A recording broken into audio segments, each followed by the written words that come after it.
Chef Mark, tip of the day. Butternut squash can be a challenge to get through because it's, it's large, it's kind of chunky, it's misshapen, and the skin's really tough. Some people use a vegetable peeler, and I find that you've got to go really deep to get in down to the flesh, and it takes a while, and you can cut yourself on a peeler quite easily.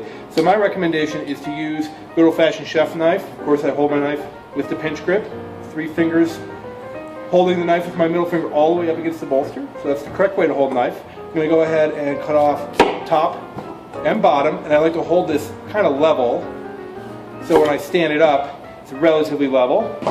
And then I'm going to separate the stem from the bell. The bell, you'll see here, is the part that possesses the seeds. Okay?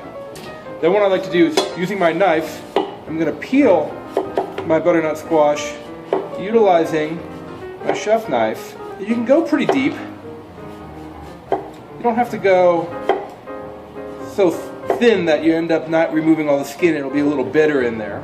Okay, so there we go. It's relatively easy to clean up this way as well, as opposed to using a vegetable peeler. And then I'm going to dice and roast this for butternut squash ravioli. So I just make panels, and then I take my panels and I can stack them, chop lengthwise, like so.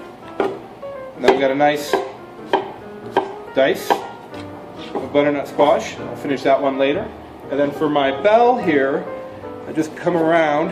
When I'm peeling, I just kind of follow the curvature. That's why I like to separate the top from the bottom. Normally I would keep this whole, I wouldn't cut it in half first. Now I would cut it in half, and then I can scrape the seeds out.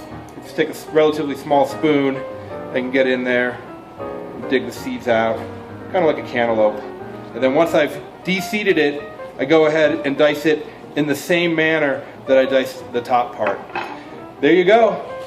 Chef Mark, tip of the day.